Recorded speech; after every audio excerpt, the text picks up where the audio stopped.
Let's open PowerPoint to a blank presentation.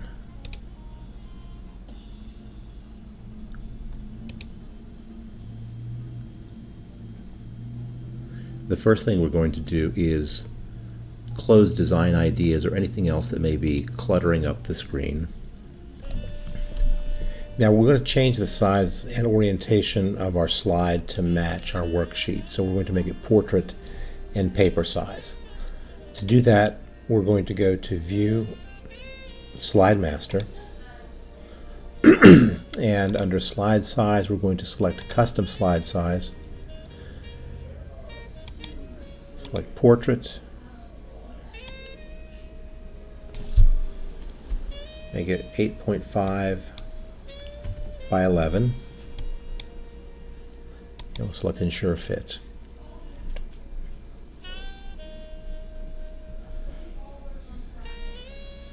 Now there are a lot of thumbnails on the side that are slide options, and we're going to get rid of most of these in a few minutes. But right now, let's concentrate on this one. Let's remove all of the placeholder elements that are currently there.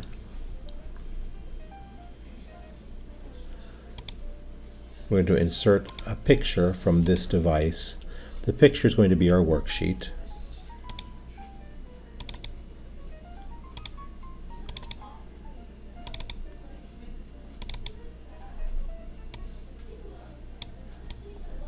I'll resize it.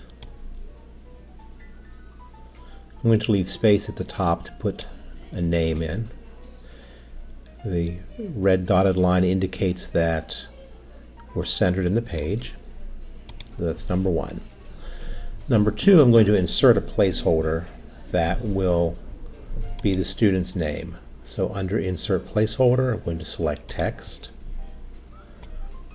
draw a text box, and you see this cascading list of levels that are consistent with what you would see in PowerPoint.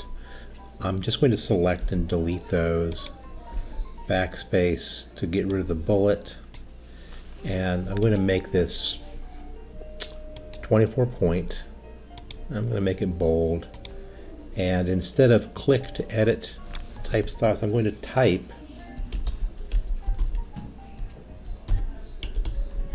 your name here.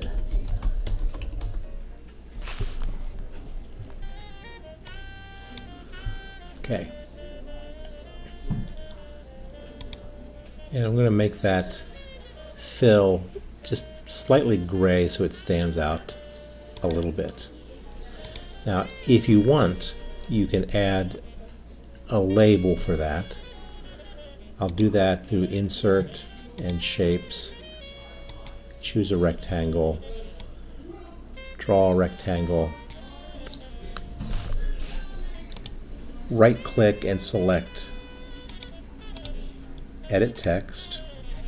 And I'm going to type name, colon. You can see it's white font on this blue background. I'm going to select all of this.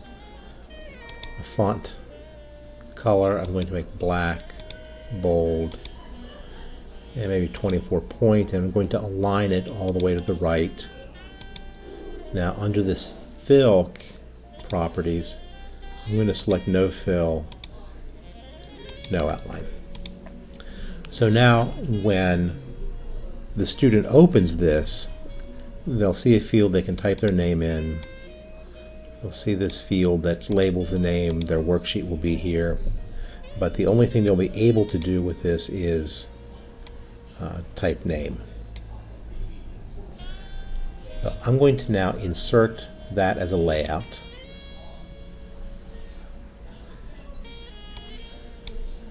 And I'm going to start deleting these other layouts. So if you select one, just press the delete key.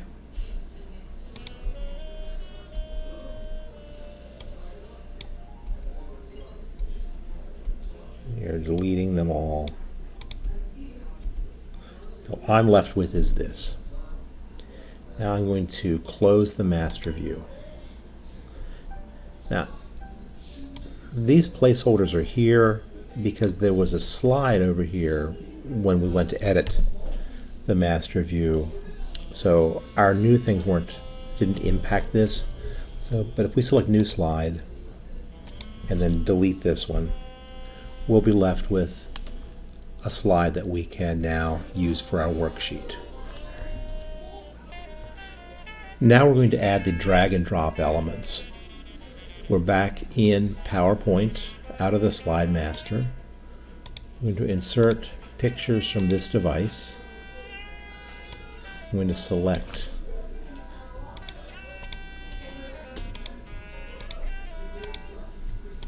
my numbers and insert them.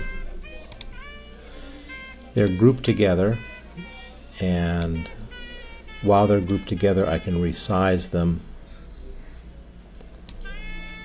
until they're about the size I want.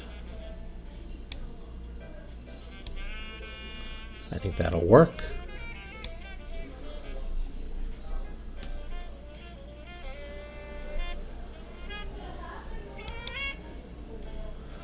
I may make the border black and a little heavier, but that's not necessary.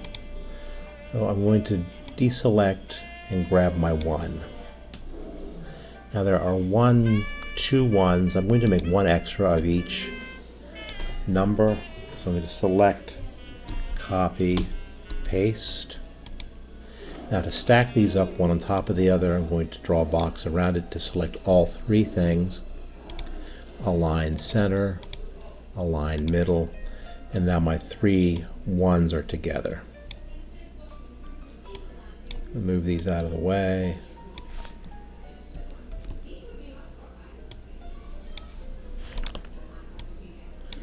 I need 1, 2, 3, 4, so I'll do 5 2s. Copy, paste, paste, paste, paste, paste. Align center, align middle. I'm going to drag this over. Now you can see the 2 red dotted lines indicate that these 2 pictures are lined up with each other. 3, I'll need 1, 2, 3, so I'll make 3 copies so I have 1 extra.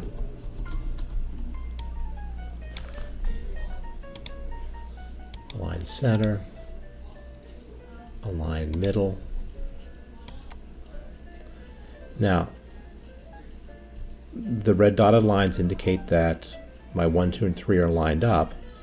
Now I have these red arrows that indicate the space between the 2 and the 3 is the same as the space between the 1 and 2. 4. Okay. Now if I want some additional support with a pictorial representation of the numbers, and I don't have another screen utility that I favor, I can use the Snip and Sketch utility built into Windows.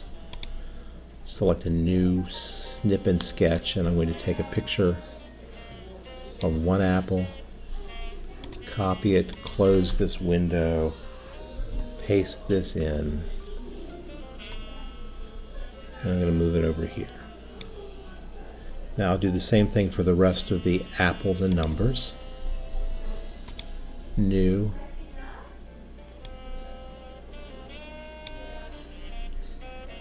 copy, close, paste, and move.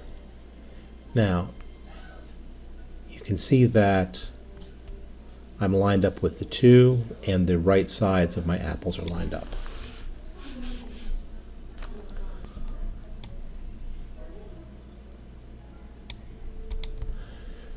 Okay, now I'm going to save this as a PowerPoint presentation.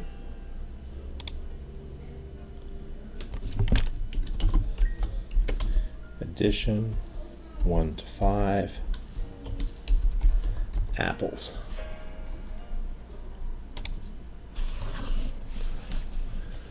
Now, if I run this as a slideshow, all you see is the background. But if I send it to my students in this format, and if I want to make it less cluttered, well, if I send it to my students in this format, they can drag and drop and do the worksheet. And I'm going to undo and send this all back. Two things that you can do to make this a little less cluttered. Slide the thumbnails over, and under the ribbon display options you can auto hide the ribbon. So now when your students get this, all they see is the worksheet. If you want them to be able to save it and send it back to you easily, maybe select Show Tabs. So you'll see the tabs at the top, but not the content of them. Save it, and you're good to go.